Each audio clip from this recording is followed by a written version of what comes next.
Hi class, we're going to discuss experiment number 6 and this is about the physical chemical properties of alcohols and phenols. So when we say physical chemical, we're talking about the physical and chemical properties of both the alcohol and the phenol. So remember that we conducted the different physical and chemical tests for this too. Okay. For our objectives, we have first one is to differentiate alcohols and phenols based on their physical and chemical properties. So we're going to discuss the results on the physical and chemical properties, whether we did them or not in the laboratory. And then the next one is explain the importance of alcohols and phenols in the pharmaceutical industry. Remember, class, that alcohols and phenols are very important. No? These two are very vital in the pharmaceutical industry in preparation of drugs or medicines. To start with the alcohols and phenols, so as you can see class, we have these two photos, no? We have both of them, they have this OH group or what we call the hydroxyl group, no? So once you see an OH group, that means to say that is a hydroxyl group. So when we talk about alcohols class, these are organic molecules containing the hydroxyl group which is directly bonded or attached to a carbon atom. No? So this is an alipathic, I mean, no? It's like a chain, no? So remember yung alipathic nyo and the aromatic, right? So the alcohols, no? For alcohols, it's an alipathic. For phenols naman, they are, it's an aromatic, okay? So, as you can see, no, it has also a hydroxyl group, which is connected to a carbon of the benzene ring. So, you have to remember the phenol, okay? It's a benzene ring with a circle, okay? Inside, meaning to say it has a double band, no? May mga double band siya. And then, the carbon, no? It has an OH group in the carbon of the benzene ring. Okay, so that's how you're going to determine whether it's an alcohol or a phenol. Okay, next is for the classification of alcohols based on the number of R group bonded to the hydroxyl-bearing carbon, we have the primary, secondary, and tertiary alcohol. So for the miscibility, no, class, no, the characteristic of alcohol, no.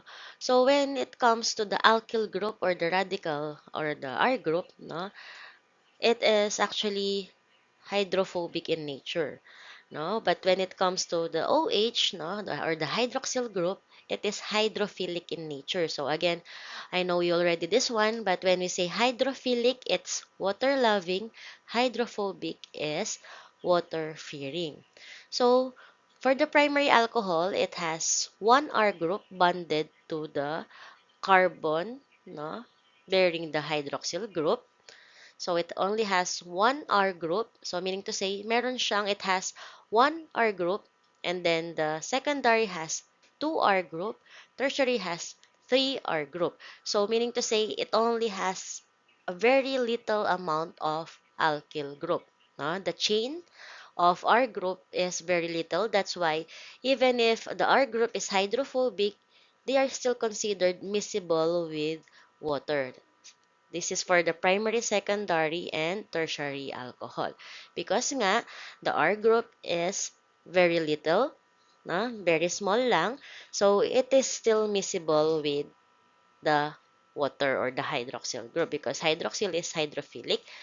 Okay, so now we proceed with the photo below. We have the methanol, no, which is actually considered as the super primary alcohol. No, some call it as the super primary alcohol because as you can see here, we have this carbonyl carbon, or when we say the carbonyl carbon class, it is the carbon that where the hydroxyl group is attached, I mean. So, again, carbonyl carbon is the carbon where the hydroxyl group is attached. Okay, so as you can see here, in methanol, no, the carbon has a hydroxyl group attached to it and other three hydrogen atoms. And then, so it is called as the methanol. Actually, before daw, it's called as the carbinol, no? So, for the primary alcohol, we have this carbonyl carbon, okay, so wherein the hydroxyl group is attached, and then it has one carbon atom attached to it, and another two hydrogen atoms attached to the carbon. So that means to say it has one carbon atom attached to the carbonyl carbon. It's a primary alcohol. So one primary. And then for the secondary, we have again here the carbonyl carbon where the hydroxyl group is attached. And then it has two carbon atoms. Okay, and then one hydrogen atom attached to the carbonyl carbon. Okay, now we proceed with the tertiary alcohol. So it has the carbon or the carbonyl carbon, no? The hydroxyl group is attached to the carbonyl carbon, and then it has three carbons attached to it. Okay, so that's how we determine the primary, the secondary, and the tertiary alcohol. As for this one, based on the number of hydroxyl group naman. So, the other slide, we discuss about the classification of alcohols and phenols based on the number of our group. For this one, it would be based on the number of the hydroxyl group. No? As you can see, it's just very simple also, no? As you can see, this one, it has only one OH or hydroxyl group. So, it's a monohydric. Okay, meaning to say one hydroxyl group. And then for the two, it's dihydric. And then for this one, it's a trihydric. Okay, and so on. So, it's just very simple, no? Next is properties of alcohols and phenols. So for its physical state, alcohols lower alcohols are colorless liquids at normal temperature, and then for the higher alcohols, they are colorless, odorless, waxy solids. As I have mentioned to you, the number of our group, di ba? Since they are hydrophobic in nature, so the higher or the more R group there are, then the more hydrophobic na yung alcohols. So, as the higher alcohols, no, then nagiging waxy in nature sila because of the presence of R group, okay, which are hydrophobic in nature. So when it comes to phenol, so it's like the alcohol, they are colorless liquids or solids. And then, but they are usually reddish brown, no? They turn reddish brown because of oxidation, no? Or atmospheric oxidation. And then for the boiling points, we'll discuss the boiling points later. However, their boiling points are higher in comparison to other classes of compounds. And then based on their acidity and basicity, they are both weakly basic and weak acidic. For the solubility in water of alcohols and phenols. Now, for the alcohol, solubility decreases as the length of the hydrocarbon chain in the alcohol increases.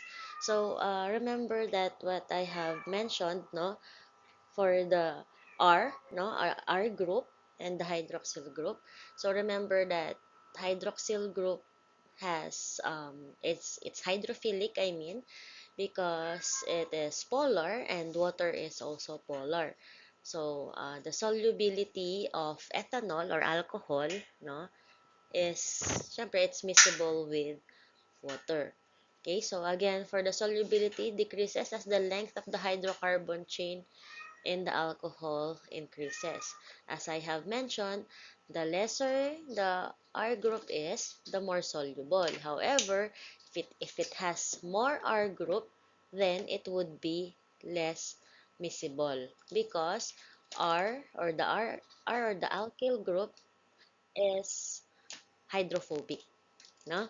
Then for phenols naman, phenols also have hydrogen bonds, okay, with water. It also form a hydrogen bond with water, and it is also soluble in water. Okay, however, it is less soluble, no? Ang phenols class, it's less soluble or less miscible in water. Okay, so for alcohols again, no, let's go back to alcohols. So if an alcohol is a quaternary alcohol or a higher alcohol, no, higher chain of alcohol, then we might see, no, we might see a double layer already, which means it is immiscible. No? Phenol is also miscible in water, however, it is less miscible as compared with alcohol.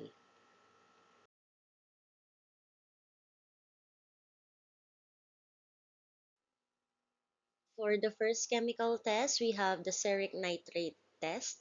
So for the CAN or the cerric ammonium nitrate test, it's a way to examine solution for the presence of both, no, or either alcohols or phenols. So for the reagent, it's a color yellow reagent.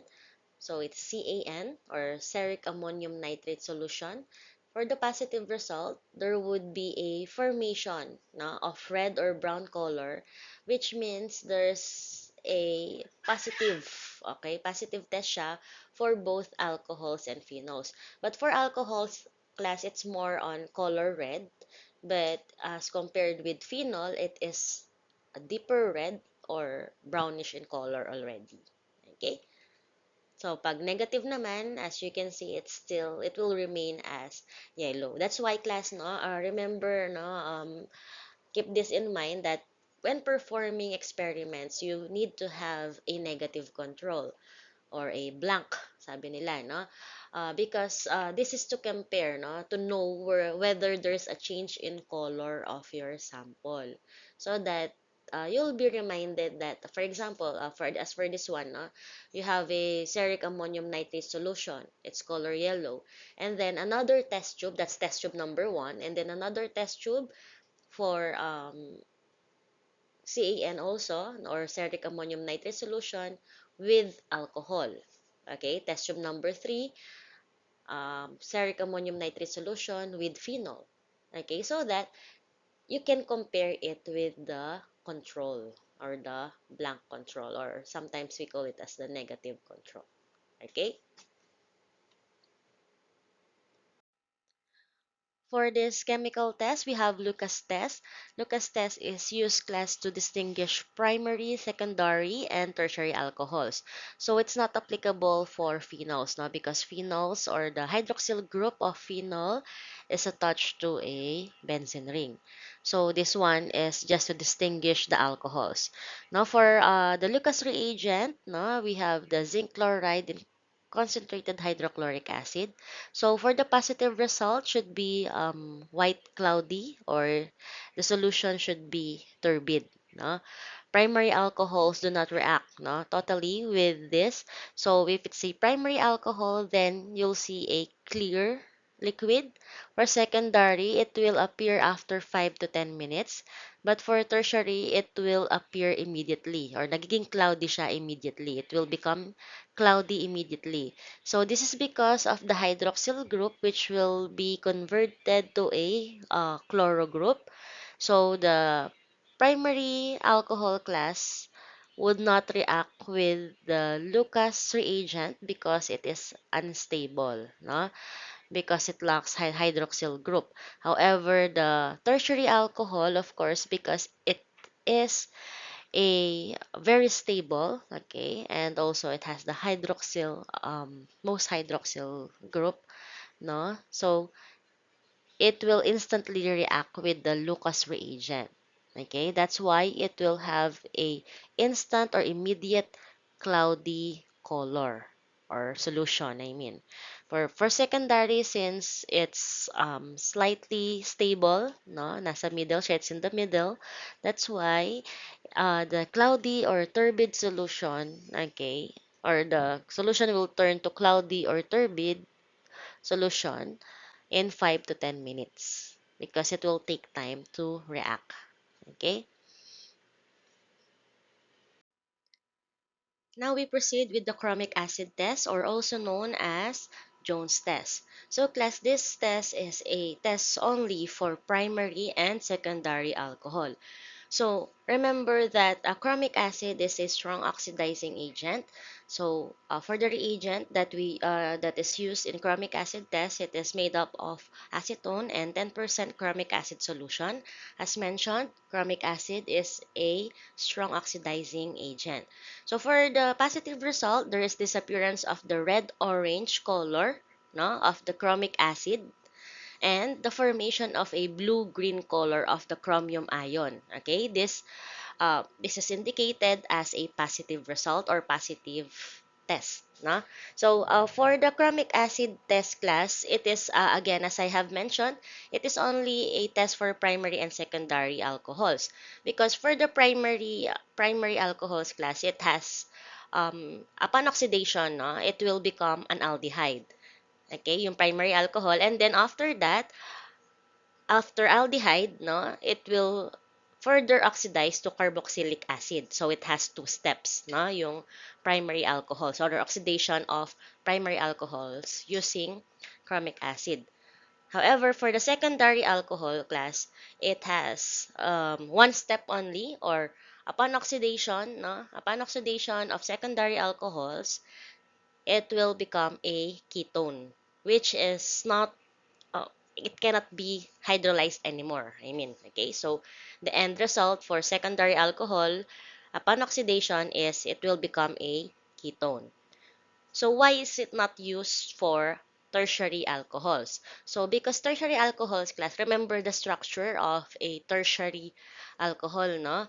It has a carbonyl carbon, so wherein the hydroxyl group is attached to it, and then the three others that are attached to it are carbon, no?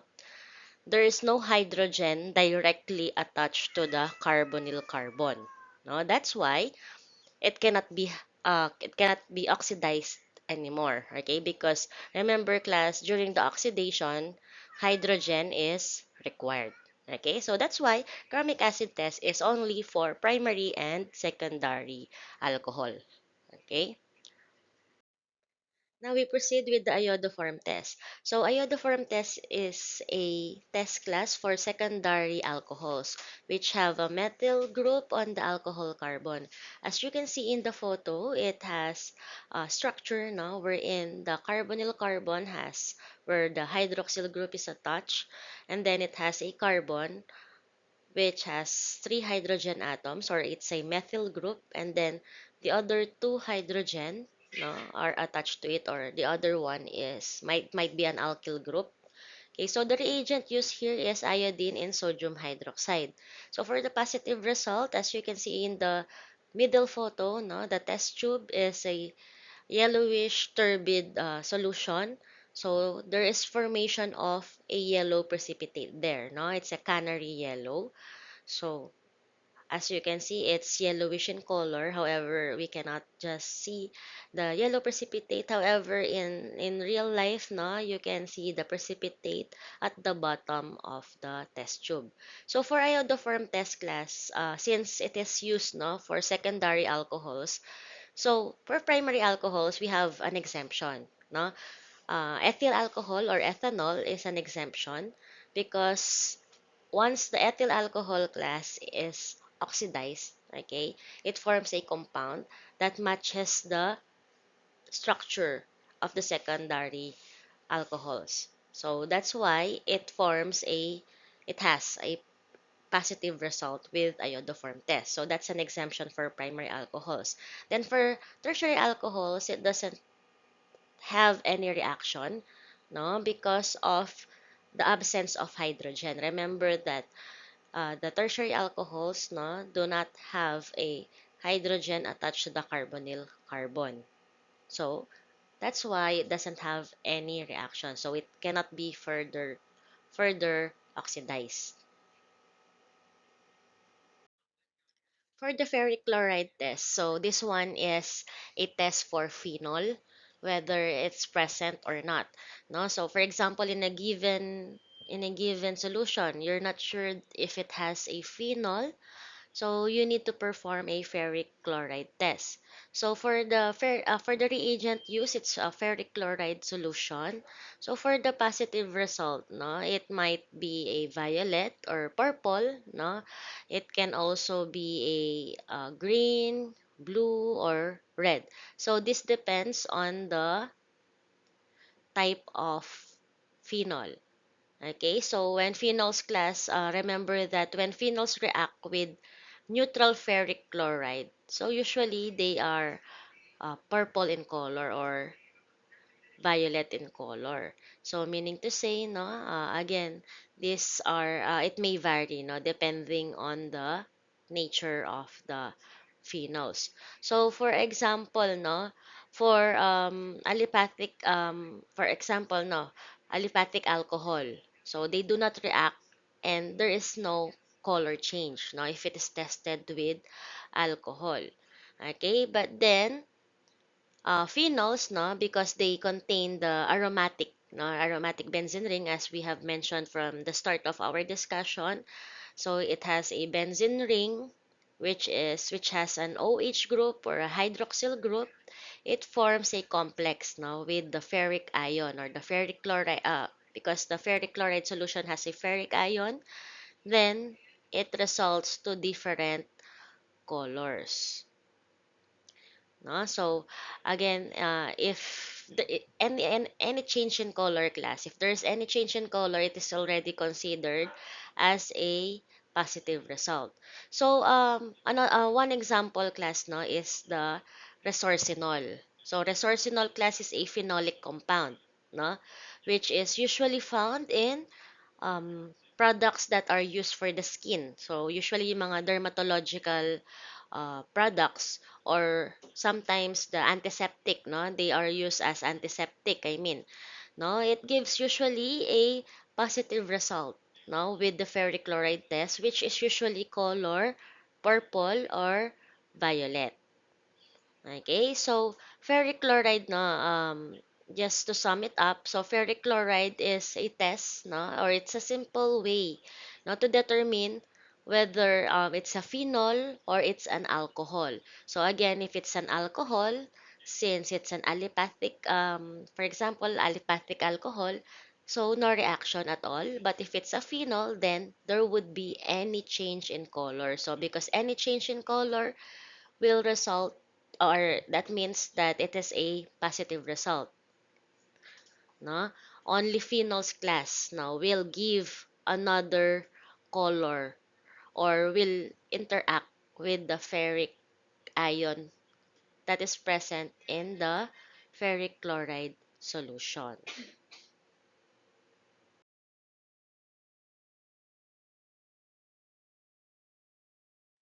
Now, for the pharmaceutical uses of alcohols and phenols, we have the following.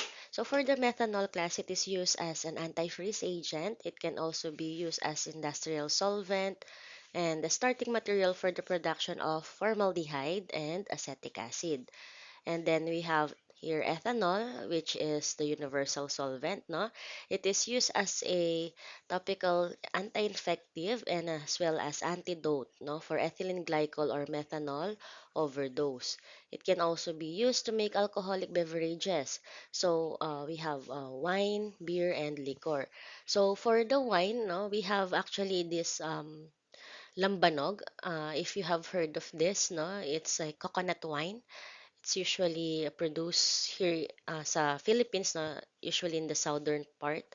So, yung lambanog is actually mataas yung alcohol content. It has a high alcohol content around 40 to 45% or 80 to 90 proof, no?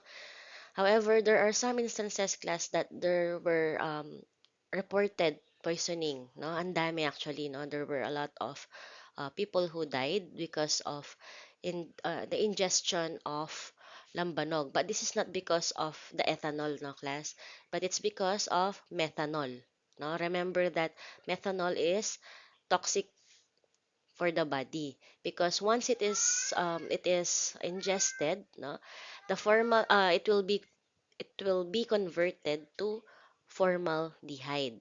Unlike for the ethanol, if it is ingested, because this one is safer for our body, it will be converted to acetaldehyde, no, and then it will be further converted to acetic acid, which is safe for our body, unlike for the methanol. So what happened there, there was a report of methanol poisoning. This is because upon the distillation of lambanog, or the coconut wine, what happened is that there would be possible production of methanol, especially if it is produced sa ano lang, backyard, okay, or in the house.